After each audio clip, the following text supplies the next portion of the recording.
That was lovely. Thank you so much.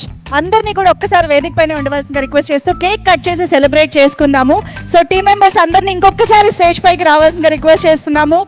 Everybody, Bhanu గారు, రియాజ్ గారు, బనివాస్ గారు, ఎస్కేఎన్ గారు, అందరినీ, విశాల్ గారు, కేక్ కటింగ్ సెలబ్రేషన్స్ ప్లీజ్.